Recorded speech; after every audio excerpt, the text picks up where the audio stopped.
大家好啊，欢迎回到我的频道。今天呢，咱们继续聊期权。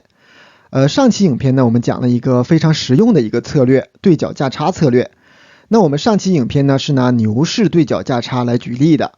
比如说，我们持有一个远期的 call， 然后呢，我们可以通过不断的卖出近期的价格相对高的一个 call， 来通过呢近期的 call 到期每次都能作废，来赚取全部的权利金。通过这样呢，不断的降低我们持有的远期的 call 的成本。那很多朋友呢会有这样的疑问：相对价格高一点的 call， 这个相对高一点说起来容易，可是做起来就没那么容易了。一旦行权价设置的过低，那么我们远期的那张 call 很可能一不小心就被 call 走了。如果行权价设置的太高呢，那么几乎又不能拿到很多的一个权利金。与其这样啊，我们还不如单独持有一个远期的 call 靠谱呢。那这个问题呢，不仅仅是说发生在牛市对角价差上，在熊市对角价差以及我们最常介绍的最适合新手的期权策略单独卖出看跌期权上，同样存在这样的问题。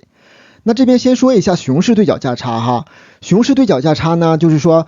持有一个远期的看跌期权，同时呢卖出一个近期的行权价格较低的看跌期权。那问题来了，这个近期的较低的行权价格如果设置的不够低，那很容易到期被行权，然后呢被动的买入股票。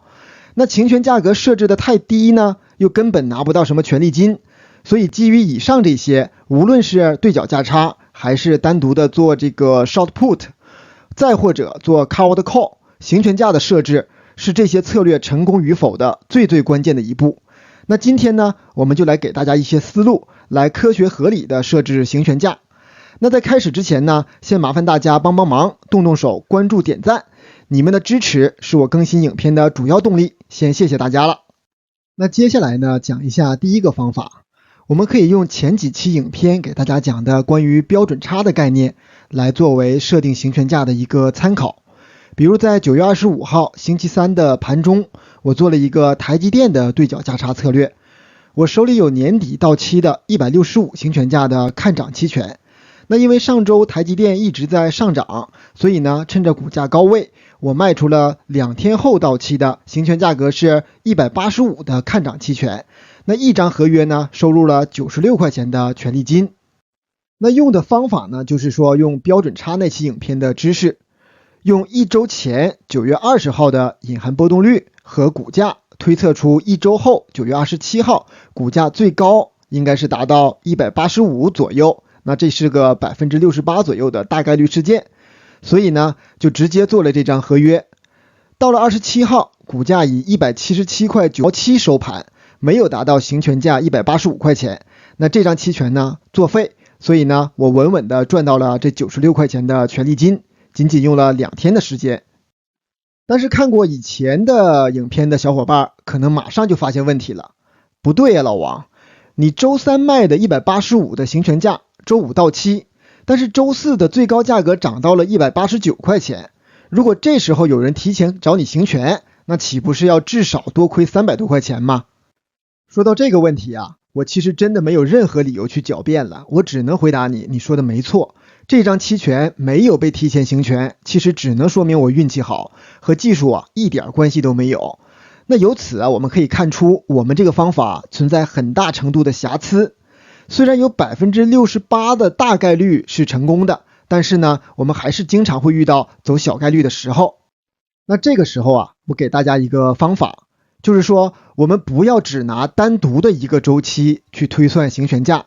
我们可以多拿几个周期的数据去综合比较一下，这样呢成功率就会远远的大于68%了。还是拿台积电这只股票来说如果25号周三盘中的时候，我再多拿几个周期的数据去推算一下，那么我的行权价设置很可能会设置在191块钱。那这样即便周四最高涨到了189块3毛3，我们的行权价也是非常安全的。那这个191是如何来的呢？很简单，我再用1个月前的数据推算股价，用1个月前8月27号的隐含波动率和股价，可以推算出1个月后9月27号股价最高大概率是190块钱。除此之外呢，我再拿一个3天前9月24号的隐含波动率和股价来推算一下3天后的股价，也就是9月27号，最高呢推算出来是191块钱。那这样1个月前的预测是190，一周前的预测呢是185， 3天前的预测呢是191。我们把3个数据摆在一起，选择最安全的，那么我们的成功率就会远远的高于单独去拿一个周期去预测的结果。如果大家不知道这个数据怎么算的，可以去看这期影片，如何用隐含波动率去推测未来的股价。好的，那这就是卖 call 如何用隐含波动率设置行权价格的一个思路。那同样的道理，我们卖 put 也可以用这样的方式来推算。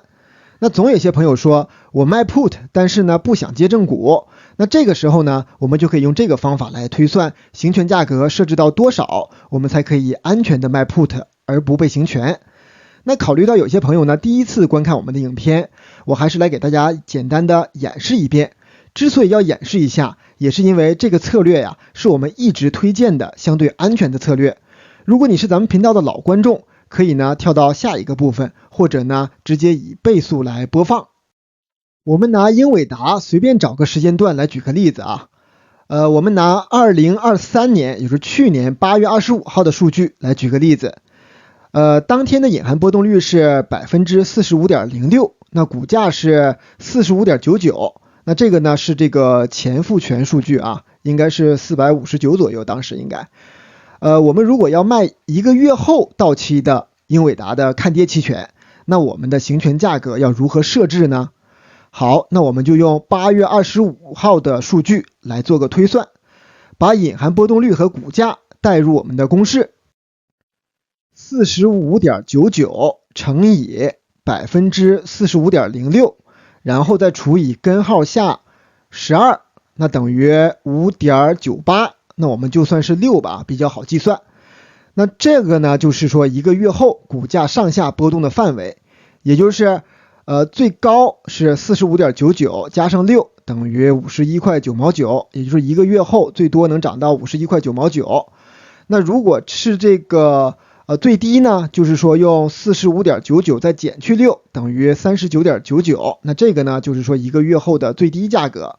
那我们卖 put 设置行权价格就应该参考这个最低的价格。我们看一下2023年8月25号后的1个月，也就是9月22号收盘的价格是 41.59， 那没有低于我们设置的 39.99 的行权价格，所以呢这个 put 卖的是成功的。但是前面咱们也说了，不能只参考这一个周期的数据，这次呢是准确了，但是成功率毕竟只有 68%， 总是觉得不太放心。所以呢我们可以再拿2个月前的数据去测算一下。那这个呢就不给大家详细演示了，直接给大家结果。如果从9月22号向前推2个月到7月21号，那7月21号的股价是44块2毛8，隐含波动率呢是 48.07%， 那我们能算出来上下的波动范围大概是8块钱左右，也就是说最高是 44.28 加上8等于52块2毛8，那最低呢是 44.28 减去8等于36块2毛8，也就是说用2个月前的数据算下来，2023年9月22号的最低的价格应该是36块2毛8左右。那在当下是8月25号的时候，我们分别拿了1个月前的数据和当下的数据，测算了1个月后9月22号的最低的价格，分别是36块2毛8和39块9毛9。那如果为了安全，我们完全可以卖一个36块2毛8为行权价格的1个月后到期的看跌期权。当然考虑到卖出的权利金的多少，大家可以做出适当的调整，胆子大的其实直接卖39块9毛9就足够了。那接下来呢，我们就说一下第二种方法。第二种方法呢，其实就更简单了。其实就是根据我们常用到的一些技术指标来判断股价的顶底位置，以此来帮助我们设定行权价格。比如说股价长期在某一个区间运行，形成了一个平台，那么平台的上沿和下沿就可以成为我们高低点设置的参考位置。再比如我们非常熟悉的斐波那契回撤，那我们可以拿 0.382 和 0.618 以及半分位的位置作为回调或者反弹结束的位置。比如8月5号预测 AMD 这次反弹，我对 AMD 预测给了3个数值，其实就是依据这个斐波那契做的预测。结果在反弹到 0.618 的位置，股价结束了反弹，涨到了162，那开始再次的下跌。那再比如我们可以用下降趋势线或者是上升趋势线来预测未来的股价。另外呢，我们也可以利用这种收敛三角形来设置我们需要的行权价格。那我们大致呢就先分享这几种技术指标吧。那以后有机会呢，我再把一些更细的知识点慢慢给大家分享。那利用这些技术指标呢，再配合我们第一个方法，利用隐含波动率来预测未来的股价，那我们成功预测的概率就会更大一些。所以呢，今天呢就分享这些给大家，希望大家可以慢慢的用起来，也希望呢这些内容能够对大家有一定的一个帮助。那今天呢就分享这么多，希望进期权群的朋友啊，大家可以在我以前发的帖子里面找到进群的二维码。那今天的影片呢就做到这里了，感谢大家的观看，我们下期见。没有订阅的朋友啊，欢迎大家订阅、转发、留言、点赞，谢谢大家。